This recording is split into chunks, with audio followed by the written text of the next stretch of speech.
नमस्ते। आज हम आपको हमारे वैदिक बीजगणित में घनमूल के प्रकरण में भाग विधि के अंतर्गत एक बहुरूपीय व्यंजक को लेके आए हैं। हमें बहुरूपीय व्यंजक यद्यपि वह पूर्ण घन है, फिर भी हमें उसका पता लगा के उसको उसके मूल रूप में लाके उसका घनमूल निकालना है। आइए करते हैं।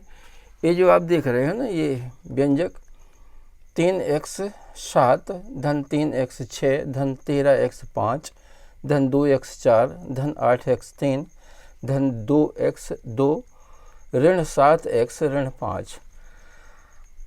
अब यदि हम इसका घन करेंगे तो हम नहीं कर पाएंगे, क्योंकि यह अपने छद्म रूप में है। यह एक बहुरूपीय व्यंजक है, तो इसके लिए हमें इसको इसके मूल रूप में लाना पड़ेगा पहले। तो मूल रूप में लाने के लिए हम क्या काम करते हैं कि जो पद 2 अंकों के होते हैं, जैसे कि ये 13 है, इसको हमें 1 अंक में कन्वर्ट करना है। इसमें सभी पदों में 1-1 अंक होना चाहिए और ऋणात्मक पद नहीं होना चाहिए। इसको हमें धनात्मक संख्या में कन्वर्ट करना है और इसको हमें 1 अंक में। तो इसके लिए हम क्या करते हैं, हम इसको यहाँ से लिखते हैं। ये 3x 7 है, ये तो ज्यों के त्यों लिखे जाएंगे 3x 7। ये 3x 6 ज्यों के त्यों रहेंगे, 3x 6 ज्यों के त्यों रहेंगे। नहीं, ये जो 13x है ना, इसका 1 हम इस 3 में जोड़ेंगे तो ये 4x हो जाएगा। यहाँ पे 4x हो जाएगा ये, और ये बचेगा केवल 3x। तो यहाँ पे 3x 5 हो जाएगा ये। इसके बाद में 2x 4 धन 8x 3 धन। अब ये जो 3 पद है ना, इसका अंकगणितीय मान 200 है। 2x वर्ग का अंकगणितीय मान 200 है, ये 200 हो गया। और ये है ऋण 70, तो ऋण 70, और ये है ऋण 5। तो 200 में से हमें 75 घटाना है, तो ये 125 शेष बचते हैं। तो 125 को हम बीजगणितीय रूप में किस प्रकार लिखेंगे, x वर्ग धन 2x धन 5। ये हमारा जो व्यंजक है ये अपने मूल रूप में आ गया। अब हम इसकी जो अंकगणितीय वैल्यूज है, इनको हम केवल गुणांकों के रूप में लिखेंगे। ये हो गया 343, 3 4 3। इसके बाद में 2 8 1, 2 8 1। इसके बाद में कितना है, 2 और 5, 2 और 5। अब हमें इस संख्या का घनमूल निकालना है। हमें अंकगणितीय विधि से पहले हम 3-3 की 2 जोड़ियां बनाएंगे। 3 जोड़ियां बनेंगी, एक तो ये बनी और एक बनेगी ये और एक बनेगी ये 34 की। अब हम एक लाइन ऐसी खींच देंगे और एक लाइन ऐसी खींच देंगे।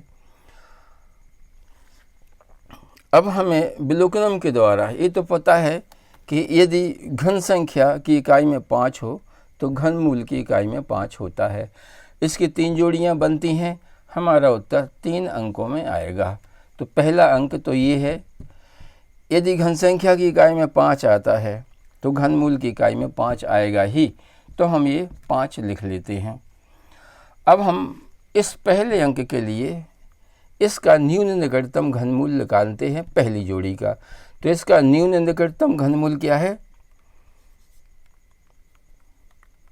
3 घन है, क्योंकि 3 तिरका 9 और 9 तिरी 27। यहाँ पे 27 आता है, तो हम इसको 27 घटा देंगे इस 34 में से। 4 के माने 14, 14 7 गए, 7 बचे। और यहाँ पे 3 में से 3 गए, यहाँ पे कुछ नहीं बचेगा। तो हमें 2 अंक प्राप्त हो गए हैं। पहला अंक हो गया हमें 3, तो हम इस 3 को हम यहाँ लिख देंगे। और आखिरी अंक हो गया है 5। अब हमें केवल मध्य का अंक प्राप्त करना है। तो मध्य के अंक प्राप्त करने की संक्रिया ये है कि ये जो 7 शेष बचा है इसके ऊपर हम ये दूसरी जोड़ी का पहला अंक उतारेंगे, तो ये हो जाएगा कितना, 73। अब दूसरी प्रक्रिया क्या है दूसरे अंक के लिए, ये है 3 वर्ग गुणित 3, तो ये कितना होता है, 3 त्रिका 9, 9 त्रि 27, 27 होता है ये। तो 27 का हम इसमें भाग करेंगे 73 में, तो कितनी बार जाएगा, हम 73 में भाग देंगे 27 का, तो ये 2 बार जाएगा, 2 सत्ते 14 की 4, हासिल 1, 2 दूनी 4 और 1 5। यहाँ पे जो है ना 3 के माने 13, 13 में से 4 गए, 9 बचे और 7 में से 1 हासिल इसमें जुड़ जाएगी, 6 गए, 1 बचे, यहाँ पे 19 शेष बचता है। तो हमारा भागफल 2 और शेषफल 19 बचता है। बस अब हमारा सवाल हो गया, हमें दूसरा अंक प्राप्त करना था, तो ये दूसरा अंक हमें प्राप्त हो चुका है। अब हमें आगे करने की आवश्यकता नहीं है, हमें 3 अंक चाहिए थे, 3 अंक हमें प्राप्त हो गए हैं। अब हम इसको सबीज बनाएंगे, तो ये किस प्रकार बनेगा, 3x वर्ग धन 2x धन 5, ये हमारा आंसर हो जाएगा, बीजगणितीय आंसर। ए आंसर है 325 अंकगणितीय आंसर और ए सबीज आंसर है, इसको हम बीजगणितीय आंसर कहते हैं।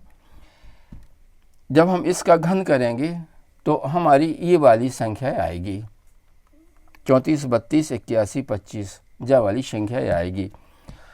अच्छा, यदि हम बीजगणितीय विधि से यदि इनका घन करेंगे तो संख्या दूसरी प्रकार की आएगी, क्योंकि जब पद जो है ना 2 2 और 3 3 अंकों में आते हैं, यदि हम ऊर्ध्व तिर्यक विधि से या और अन्य विधि से या साधारण प्रचलित विधि से यदि इसका हम घन निकालेंगे, इस संख्या का घन निकालेंगे, तो हमारे प्रत्येक पद में 2 2 3 3 अंक आएंगे।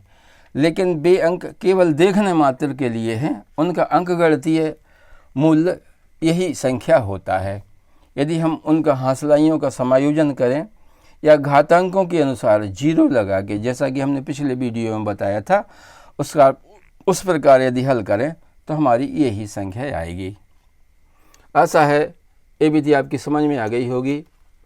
कृपया हमारे इस वीडियो को लाइक कर दीजिएगा, अपने मित्रों में शेयर करिएगा, कमेंट करिएगा कि हमारे वीडियो आपको कैसे लगते हैं और हमारे चैनल को सब्सक्राइब ज़रूर करिएगा। धन्यवाद, नमस्ते।